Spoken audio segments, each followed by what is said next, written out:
You are my sunshine, my only sunshine. You make me happy when skies are gray. You'll never know, dear, how much I love you. Please don't take my sunshine away. Now that was not a very good rendition of a song I have sung for many, many years. But that's where we're at. This is Jim the Bus Driver. Hashtag Jim the Bus Driver. Or, if you will, hashtag Bipolar Dad. It's a brand new world. We're at war with Iran. I read an article in the Des Moines Register yesterday, Sunday, March 1st. It's about the economy, and it really hit home. It's about forget those golden years, buddy. They have lost their gleam. Forget the bucket list. It's back to work for many, many retirees. I carry about a dozen part-time gigs. I write. I'm a public speaker. I've been in some movies. I've been in some commercials. And I'm a wedding officiant. Got a number of jobs. School bus driver, tour bus driver, you name it. Trying to keep the edge off. I thought I was just fine in retirement, and then, I don't know, 2008, it's been rough since then. Interesting article in the Des Moines Register written by Jessica Guinn, Guynn, Guyn. She works for USA Today. And Jessica writes, when Diane Wetherington retired from a long career as a purchasing and contracting agent in 2020, she thought she had enough money to live comfortably, travel the world, and babysit her 6 grandsons. But confined to her Altamont Springs, Florida home during the COVID-19 pandemic, she had to do something to keep busy. So she began consulting for local government agencies and picked up a part-time remote job. As the cost of living crept up, Wetherington discovered she couldn't stop working and still afford the basics of her life and the overseas trips twice a year. Now, even those adventures are on hold until she can figure out where the economy is going.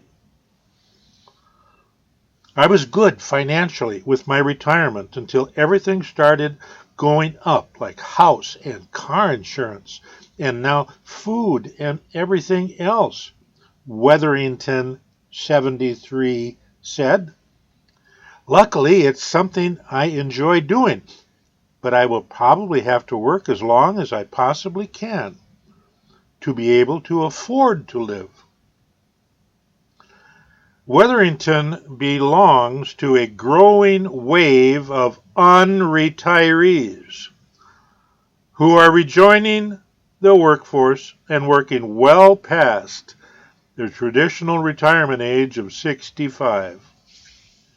A new AARP survey of adults 50 and older, shared exclusively with USA Today, found that 1 in 10 retirees are replacing their bucket lists with the 9-to-5 grind, many of them out of economic necessity.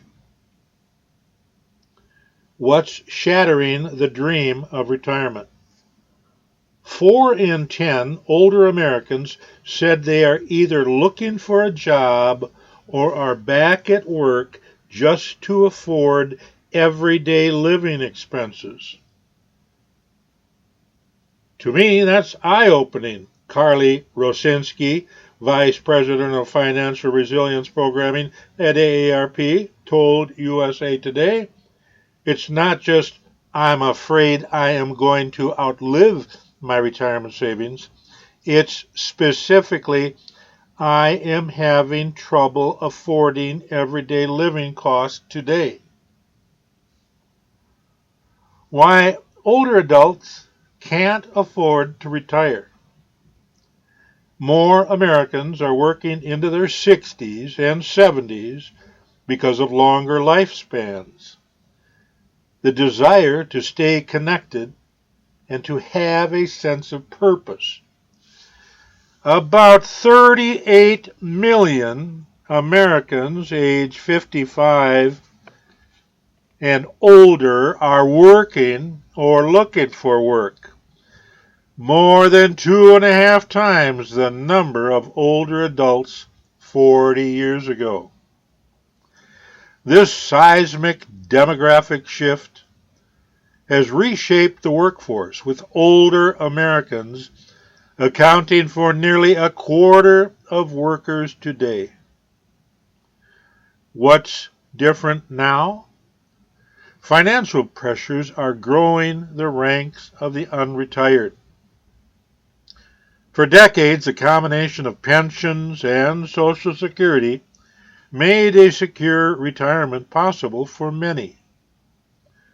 Today, Social Security pays less than half of average wages, and many older Americans don't have enough stowed away in savings or 401k accounts to weather a financial shock, let alone afford the rising cost of living.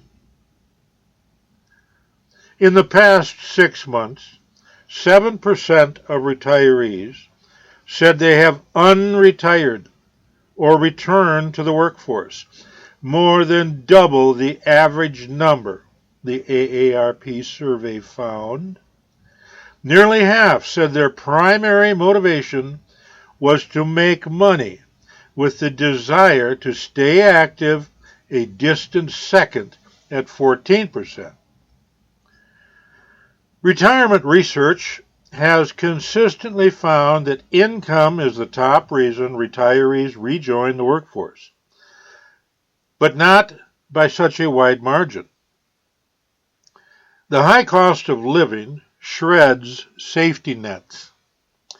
T. Rowe Price estimates that 20% of retirees hold down part or full-time jobs, with an additional 7% seeking employment. Single retirees and women are much more likely to cite income as the reason for unretiring during their golden years.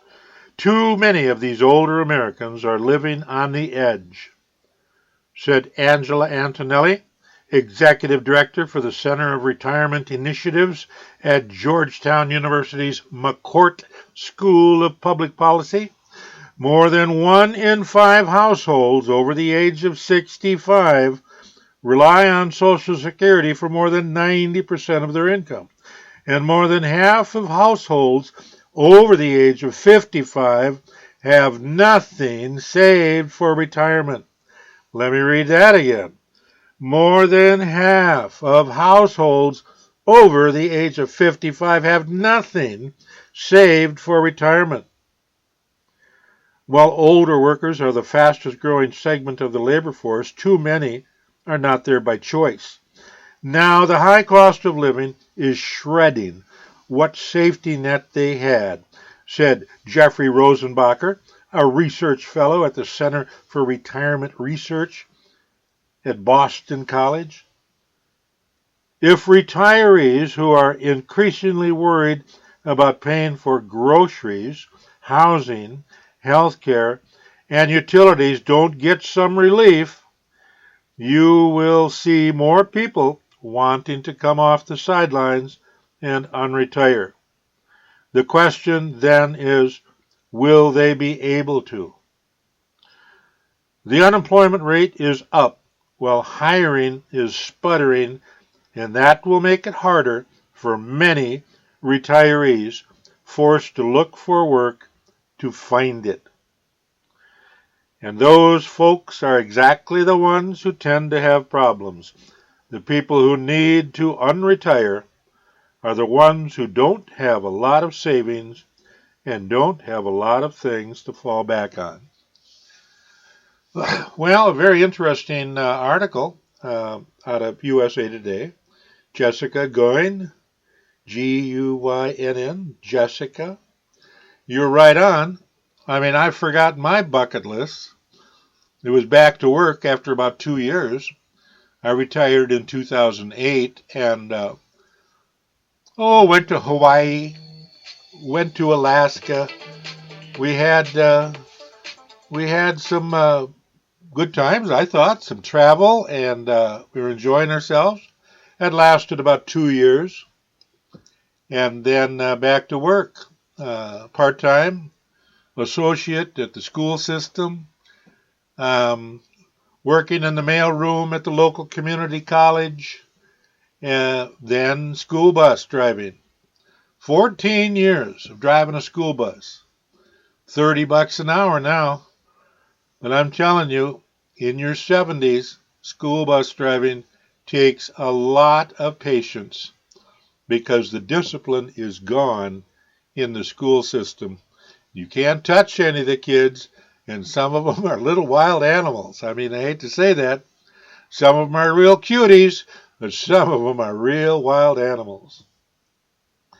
So now I do a number of items. You can find me online anywhere, hashtag Jim the Bus Driver, or you can tap into my website, www.jamesstordal.com.